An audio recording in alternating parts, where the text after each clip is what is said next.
I end up wearing the same thing. It is a new day. It's a totally different day. But yes, I'm wearing the same thing in the same spot. Hey, welcome back to my channel. My name is Brooke. Thank you for joining me today. If you're new here, hello. This is a channel of plant things, houseplant things, DIYs and tips, tricks, whatever, regarding houseplants. So welcome. Thank you for watching. Today, we're gonna see how fast I can make a moss pole extension and possibly moss pole in the time that my child is taking a nap. We'll see if I get it finished. If I don't, it won't be shocking. But I have this Epipremnum Albo, and I created a moss pole for it out of wire. Yes, it's wire mesh. No, that's not the best idea because it will rust. However, that day I just didn't want to try, and it's what I had. So here we are, but it has taken over this pole. So it's awesome. This is by far one of my favorite plants. Easy grower, easy care for. It sits right here behind all of that mess in a southwest facing window. I water it when it's completely dry, and I water the moss pole. I mist it, water it whenever it goes dry. So the top of the soil gets a little damp from that, but otherwise it's normally just fine. I don't know. Anyways, but look at this. This is so beautiful. It's actually two plants in one. One I purchased from the Tipsy Gardener at Canton. If you missed my last video, you can check that out. And then another one I purchased from a plant store in Mesquite, Texas, which I did another video showing their nursery.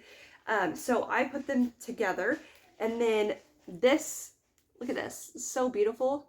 All those tiny little fenestrations in there. It's so fun. It genuinely is an easy plant, and it's beautiful, and I really sincerely love it. Anyways, I need to extend this because, as you can see, this is not attached to anything. It has adhered in a few places along the way, but then just got knocked off. So we are going to extend that, and then I have a Philodendron Melanochrysum that I really want to get on a pole. They do climb, just like many Philodendron and pothos that I'm showing here. But I know that when I have heard people who have these plants talk about them, they do much better on a pole and like climbing something. So I'll show it. Here is that Melanochrysum. And I had a little bit of a humidity issue, as you can see here. With plants like this is what I would consider a very uncommon, it's not very uncommon, okay. It's an uncommon plant that does require a lot of humidity. So I see people who have these either have a humidifier right by them, or they have them in an IKEA cabinet that they have turned into a greenhouse. It's the same with my Mammy here. My Mammy's leaf got stuck because I did not have enough I didn't have high enough humidity for it for a extended period of time. And so the leaf got stuck, that happened. However, this new leaf just emerged and it looks perfect. Like there's nothing wrong with this leaf, and I'm really happy with it. I, of course, upped my humidity. And I am surprised because usually when you have a situation like this where there is a small damaged leaf, the new leaf growing in becomes like small like this because it can't grab enough energy from the old leaf to push and become beautiful and big. But this leaf didn't lose size much. Of course, these are way larger, but it didn't lose much, so I was really pleased with it. As you can see, it is leaning here, like it's looking to climb. It's not trailing or doing anything, like it wants to climb something. So I also need to make a moss pole for this guy. Now the metal moss pole that I have, it is what it is. Like the roots are in it, and I'm not going to take them out, so I'm just going to be remaking or like adding on to it with this hard wire. And then the Melanochrysum, I will completely make a new moss pole out of this hard wire and a bigger pot. So whenever you're adding a moss pole, clearly I have no room to add a moss pole to this, so I need to size up. Now, when you are repotting a plant, normally you want to pot it up just to like the next size, which is usually 2 inches. So it's like 4, 6, 8, blah. This one, I'm actually going to size up 2 pots because the moss pole is going to sit hopefully back here. And then the plant is going to sit in front of that. So that is that. So I have my supplies, which I'll be linking them in the description below. They're all purchased off of Amazon. The hard wire.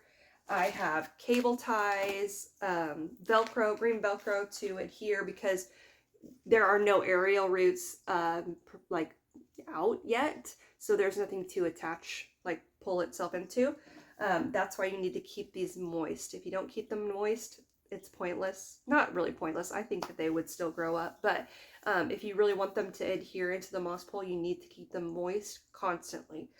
And then I have stakes because I'm going to put the stake in here and attach the new moss pole onto the Epipremnum.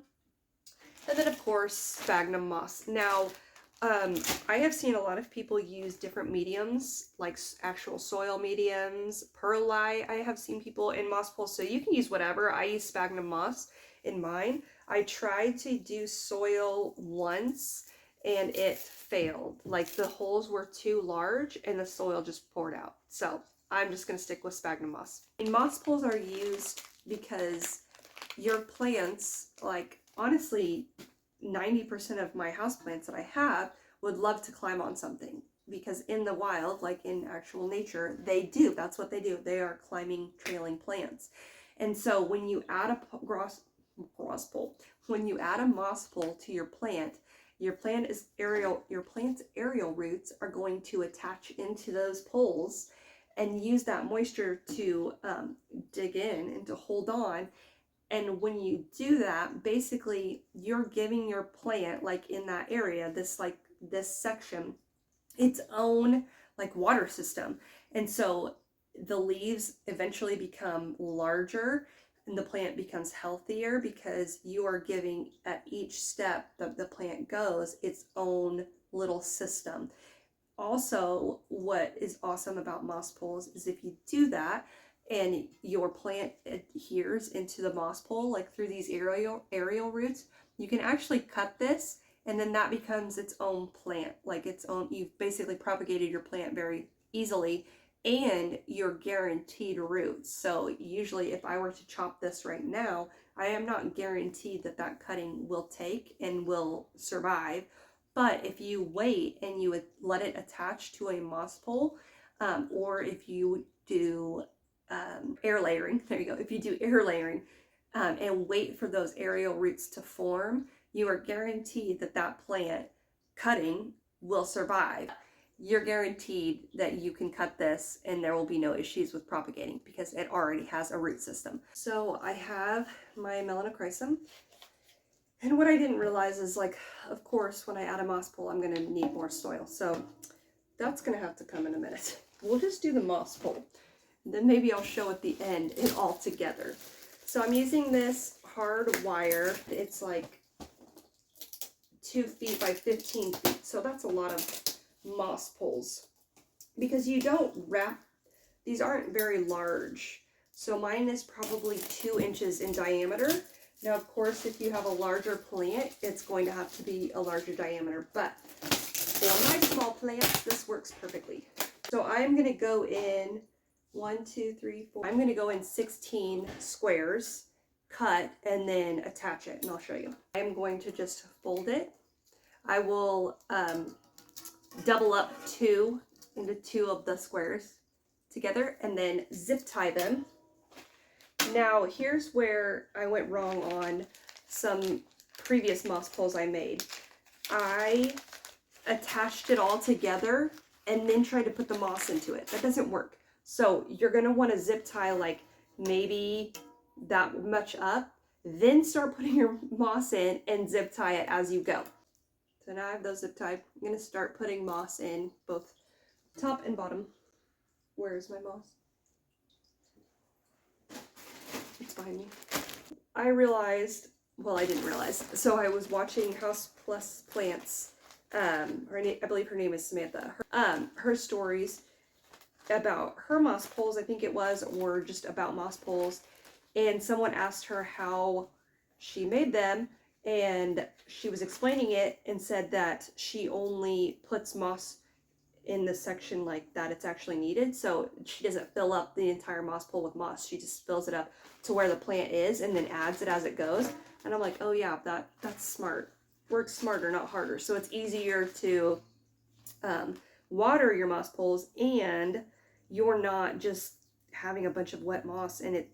Because moss, like once it dries out, if you let this moss pole dry out, it can be very difficult to re-soak it because it becomes kind of hydrophobic, and so then you need to soak the moss again. So pause on that. Before you're putting this moss in the pole, you need to soak it. So I've already soaked my moss.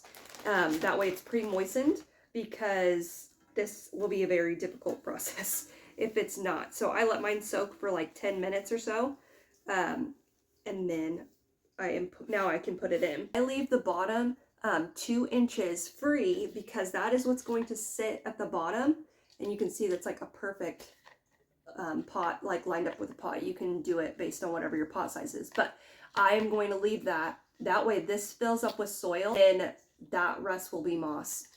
That's just to, I don't know, you don't need moss all the way down there. It's already in soil. It's just a waste of your moss.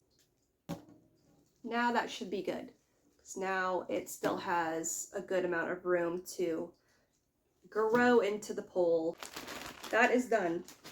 So that process isn't that time consuming, and if you know how to use zip ties. So now I am going to attach the moss pole into the nursery pot through the bottom holes.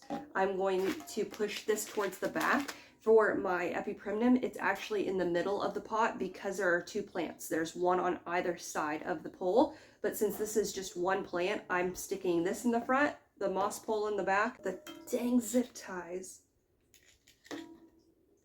This is going to be super annoying. I also have really short zip ties, so that's half of my issue. I have to do this. So put the zip tie through the end of the moss pole, then zip tie through each hole, or one of the holes in the bottom. This only works if your nursery pot has kind of a lot of holes. This is that. So I attached the zip tie through this first, netting first, then out the bottom, and tied it around 2 of the drainage holes like that. So I think I'm just gonna do one more. That was so much easier. Okay, so yes, 2, I think holds it perfectly. So now look, it's not coming off of there. Actually, that's it. So there's your moss pole. I only filled this up to where I needed it to be. So this will be fine for that plant. It actually will sit down lower. Hold on, I'll show you. It'll actually sit down like that. So there is plenty of room for it to grow. And then once it does start to grow, I will continue to add moss into this up. Now, again, I said from the beginning, you want to keep these moist. If you want your plant to actually adhere and climb into these, you need to constantly keep them moist. That is the issue that most people have with moss poles, and they don't like that because you do have to keep it consistently moist. How many times am I gonna say it? But what I do is I spray it like every other day with just my normal misting thing, and then I will take it to my sink, and I have a sprayer on my sink, and I will lean the pot over. If you haven't seen my tip on how to get your, or how to keep your soil in the pot if you are spraying something or cleaning your leaves off with water, I use either a trash bag for large plants or a Ziploc bag for smaller plants. I break it open to where it's flat. I put the bag around my soil, and then I tip the pot over and I spray it. And that bag on the soil keeps it in the pot and makes sure that the water doesn't get into it to cause any like overwatering or whatever issues. Yes, some soil will still tip out, but it's a lot better than all of it tipping out. So that's how I do it. I do it over the sink, and I just spray it like that. When you want to extend a pole, like I'm going to do to the other one, You are going to need a stake. And so I have bamboo stakes that are 3 feet long that I got at my local nursery. And then I also have these orchid stakes that you could use too, but this is going to be too short. What I will do is put the bamboo stake back here, attach it to my current pole, and then attach the pole, the next pole, to that bamboo stake, as well as zip tying it into this current pole.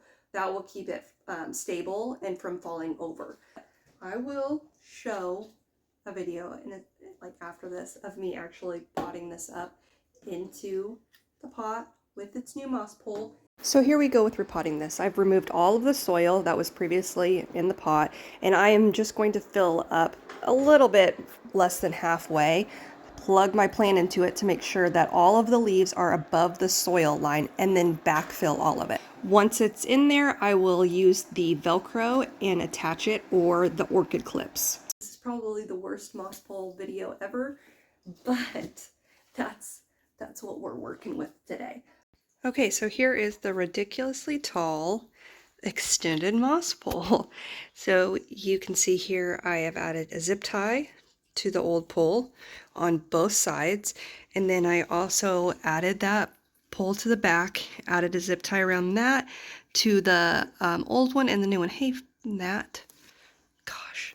Anyways, then I added these clips to the actual plant and adhered it to, or clipped it onto the new moss pole. That way it pushes those aerial roots in. Really, it needs to be up. The pin needs to be up a little bit more so that the aerial root is right next to that. That way it can just go directly into the moss and adhere. I have another one down here on the areas that didn't attach, because this was the part of the plant that was wrapping around the pole and wasn't adhered to it. So yes, that is the extension. That's really it. That's all I got right now. We did that quickly. That was a quick little moss pole. So what are the 3 things we learned? You can get the supplies from Amazon. I'll link all of that below. Keep your pole moist. You can put your pole in the middle of the pot if you are putting 2 plants in one, or you can push it to the back so that way the front is all available for the plant. You need to make sure to size up 2 pot sizes. What else? I hope you enjoyed this. Let me know in the comments if you are a fan of moss poles, because there are not a lot of people who are fans of them. I am becoming a fan of them after seeing how well my Albo is doing. My silver sword is doing really great, and my pink princess is doing really awesome on them. It's just the maintenance and the upkeep of them that is the obnoxious part. But if you're willing to push through that, I have seen a lot of growth and a lot of benefits from putting my plants on moss poles. Be sure to subscribe to my channel so you can see more crazy, awesome, unedited, unplanned videos like this. So thank you guys. See you next time.